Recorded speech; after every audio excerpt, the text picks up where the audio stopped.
Welcome to this special two-part series of the Multicultural Mindset broadcast with Dr. Laverne Haynes Collins, a licensed professional counselor, award-winning trainer, and keynote speaker.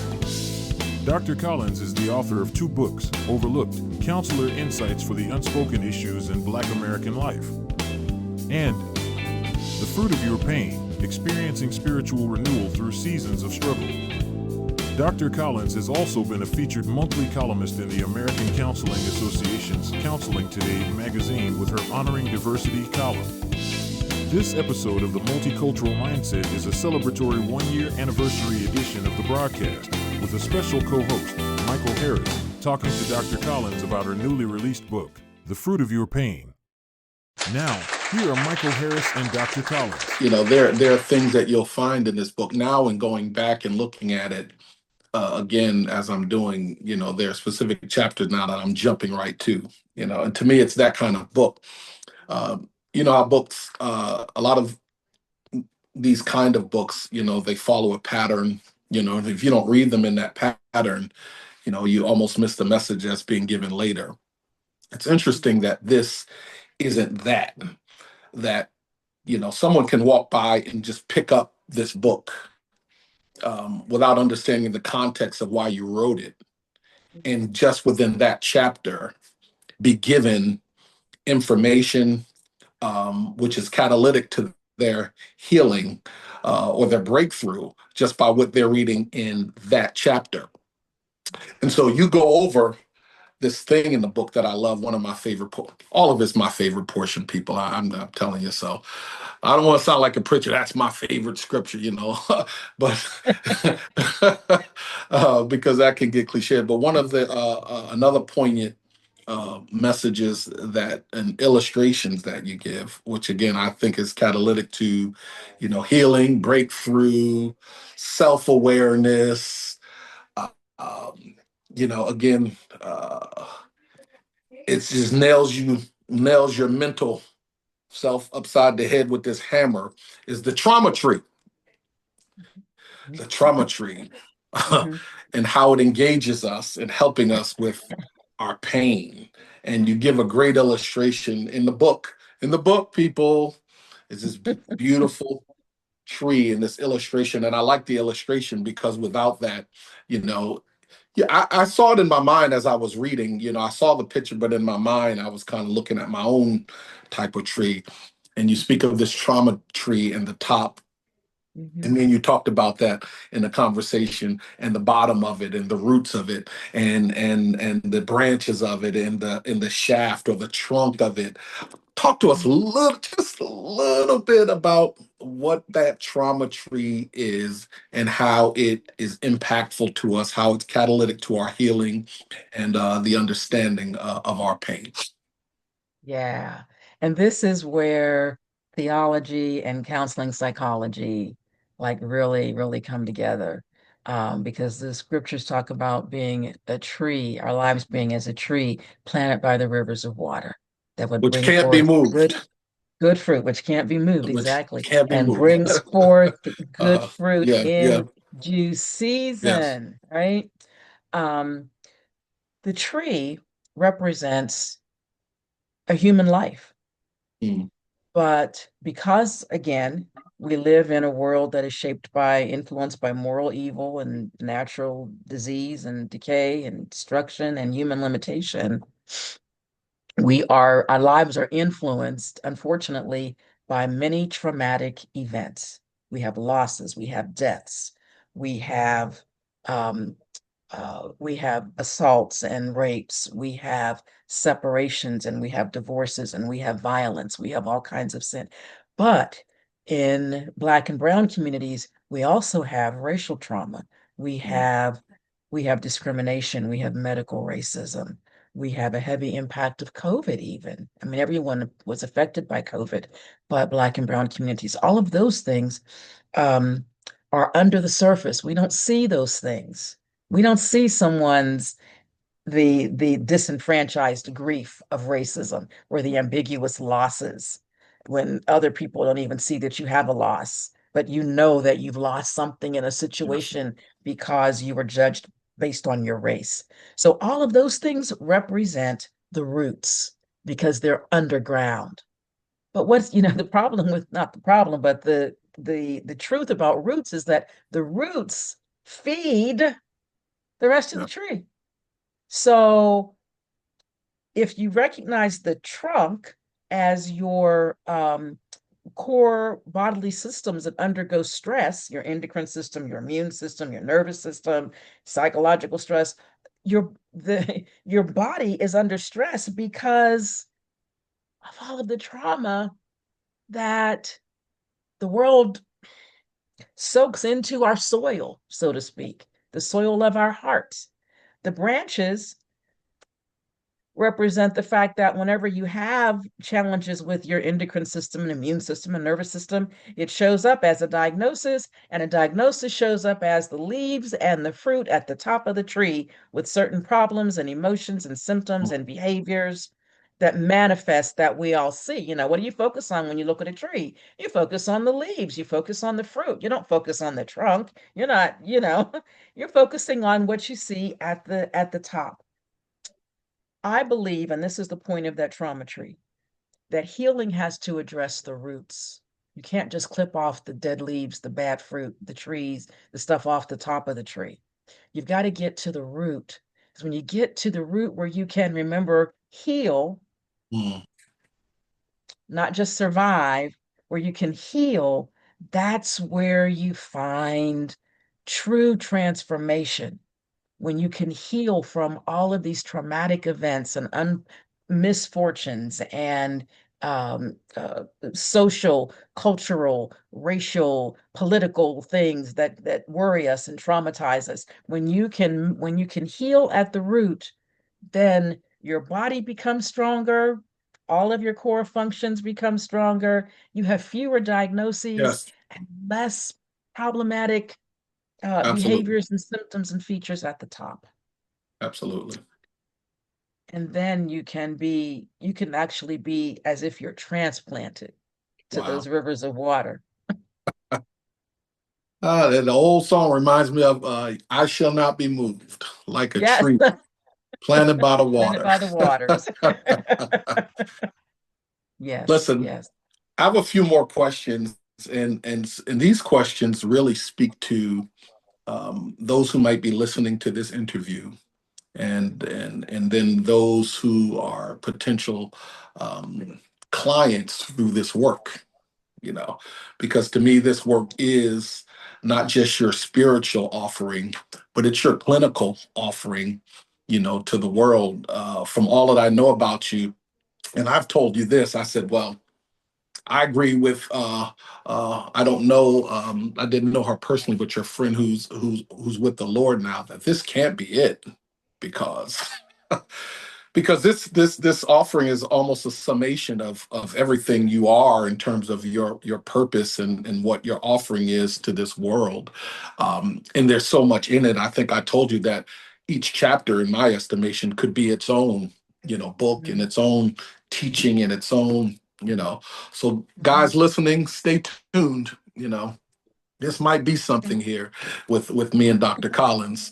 But when you think about this work, um, let's start there. Why is this message so urgent today? And you've touched on some of it, but why is it so pressing in your mind for you've got to read this. You've got to hear this. I have my own opinion about that, but I'm not being interviewed. But why is it so urgent to the world? And then I'll follow that up because you can go right back into it. So it's a two-part question. Why do you think this message is so urgent? Then who are you hoping? Who are you praying? Will see this book and pick it up. And I'll already speak. Who'll pick it up in Barnes and Noble? Who'll pick it up in their local grocery store? Who'll not just buy it online, but who'll pick it up? You know, what are you hoping for? Why is the message urgent? And who's picking up this book, Dr. Collins? Who are you hoping? The message is urgent right now because we are still in post-pandemic trauma. Mm, wow, wow. We have had to move on behaviorally Hmm. out of COVID pandemic mode because we had to get back to work Hmm. because other things came up, political things arose. We had a worldwide social justice movement on behalf of Black, Brown, um, women. We had all these social cultural issues, but the trauma, the isolation, the grief is still weighing heavily. People are still, and you lost your mom early in the pandemic. And I remember you saying to me, it didn't even feel right to Hmm. leave 2020 and go into 2021 with unfinished business because you weren't able to give your mom the proper funeralization Hmm. that she deserved and that you wanted to give her, right? That's everybody has unfinished business with COVID. We Absolutely. got unfinished business. We couldn't bury our loved ones. We couldn't mourn with our family. We couldn't celebrate our weddings. We couldn't celebrate baby births the way we wanted to. I have two grandchildren who were pandemic babies, Wow. right? There were so many things that we couldn't do that still represent loss. But we had to be strong. We had to just survive. We had to keep going. But have we healed? Yeah. There's a mental health crisis, I believe, in the church and in communities of color, unfortunately, because we're stuffing. Mm. We're stuffing. We're burying our pain. And guess what the buried pain is doing to those roots? Is just adding to the trauma because we're not healing. We have a rising awareness of trauma, but we don't have resources that integrate faith and culture and clinical care.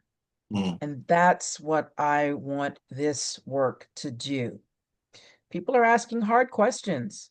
They're asking hard questions of God, and they need safe, biblical, compassionate spaces to wrestle with those and safe, biblical, compassionate places to find answers.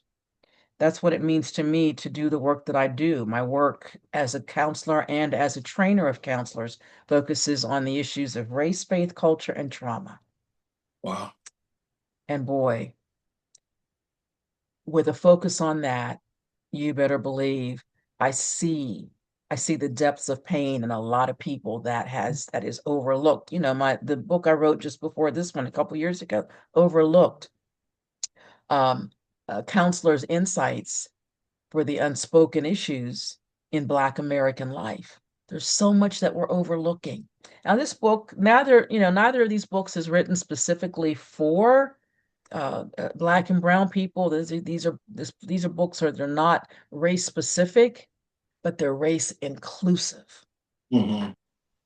Wow. So you can pick it up as a white person and glean and learn, but you can pick it up as a Black person and not feel like your theology or your social problems or your trauma or your intergenerational history is not considered. It's all considered.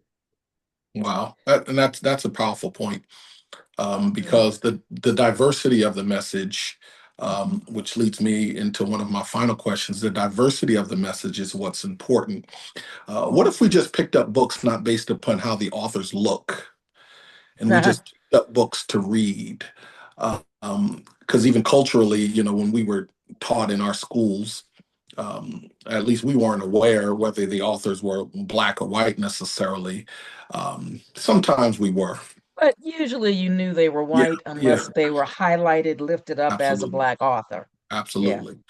But the yeah. diversity in my mind that comes with, the fruit of your pain is that it is not racial. The Mhm. expression of it is cultural, and it's different maybe based on races, but it's still pain. Mhm. It still felt the same. It's still, it's the old saying, we all bleed, one Right. color. Yeah. And pain is pain. Pain Uh, is pain. Pain is pain. And whether it was a book, for black and brown, for blue and green, it doesn't take away the trauma tree that has no color, that Right. has no race associated with it, that has no ethnicity associated with it. The processing of it may be cultural, Right. but it in itself is It's the still the human tree. experience. It's the Yes. human experience that we all Yes. walk through. If there Yes. is, and I hate to box you in, but since this is an interview and it has to conclude at some point in time, if there's a takeaway, you know, that you want readers to take away, and I'll add that with my last and final question of what would you say directly to someone listening, after you give that takeaway that's potentially stuck in their pain. They're watching this, and whatever brought them to this YouTube offering. Maybe they follow you. Maybe they're like me, who, or like you, or like thousands that will watch this, millions that will watch this, that are just going through YouTube. Kind of like we do Google, and there's something you're looking for, and something else comes up. And you've Mhm. ever done that, and you see Oh, yeah. somebody, you say, Oh, yeah. let me just click on that. And you click on it, and either you end up like, well, let me close that, or you end up saying, wow, I needed Yeah. to hear that. I needed to see that just now at this specific place in my life. So Yeah. what's the takeaway? And then what would you say to that person directly, that's feeling stuck in Mm, their yeah. Thank you for that. I would say your pain is real, but it is not the end of your story. While you are in this season, you don't have to settle for survival. God is the gardener of our hearts, and the gardener doesn't waste anything.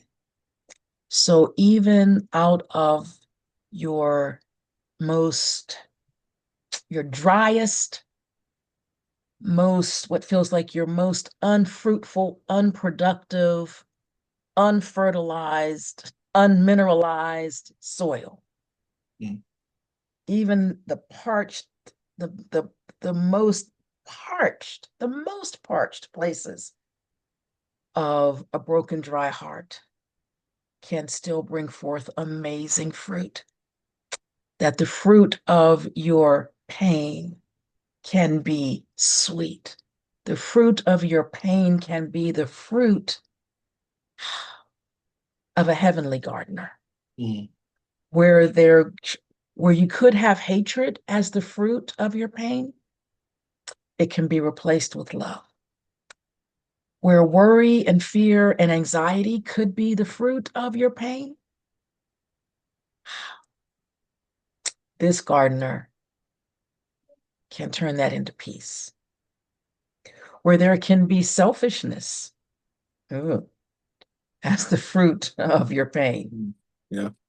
goodness and gentleness and benevolence toward others can be the fruit. You see, healing won't erase your scars, but healing will give them meaning and purpose that can feed others. So don't give up. Your garden does not need to be barren, it needs to be tended. And God is a wonderful gardener. Wow. His garden is our hearts. We just allow the gardener to have access to the heart. He'll bring forth good fruit out of your pain. And you don't have to spend the rest of your life in misery because of bitterness. You can experience joy. Wow. That's the message. Dr. Collins, I am so grateful, as I'm sure everyone that will watch and that is watching this is also joins me in that gratitude. And on behalf of them, whether they're of faith or not, I want to say I am grateful to God. I'm grateful to the Creator. I'm grateful to the universe. I'm grateful to the higher power for entrusting you with this message. Uh, that is not just to the Black and Brown community, but it speaks and whispers to all of creation, Yes. because we're all joined in this relationship of how to manage, how to deal with this pain that we all walk around with, whether Mhm. we ask for it, whether we contributed to it, whether we're the blame for it, or whether it's just been placed at our feet. Yet Mhm. it's there. So we're all grateful for you. Thank you for this work. Thank you for this effort. And most of all, thank you for this mission and for this offering, the fruit of your pain. Do you have any final remarks before we end this time together?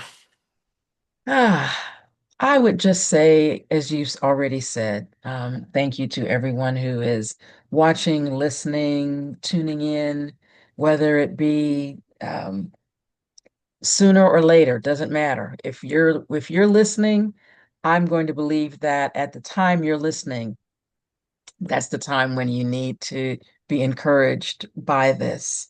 Um, I would say, know that you are not alone in your grief or your trauma. I don't care if it's incest.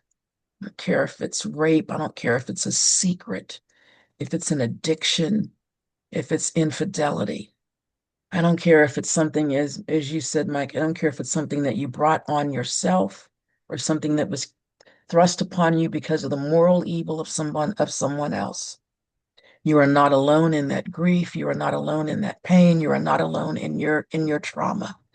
And I believe that if you will allow a response that is filled with faith and hope and a loving God, and a response that allows you to confide in a trustworthy counselor, you have what you need for strength and for healing so that you're not just surviving. Your pain can bear fruit, the love, the joy, the peace, the patience. Believe that healing is possible, even when sometimes survival might feel like the only option. I see so many people who just say, you know what, I'm just going from day to day. But you can have joy. And let me tell you, I didn't talk about this, but um, I've seen I've seen a replenishing. Um, I was divorced, remarried. I lost a son. I gained two bonus sons. Mm. I had two beautiful biological grandchildren. I have a total of eight in our blended family. Wow. Eight grandkisses who call me Lovey. Mm. And I can say for sure that had I given up and just said, okay, I quit. I quit ministry. I quit counseling. I quit.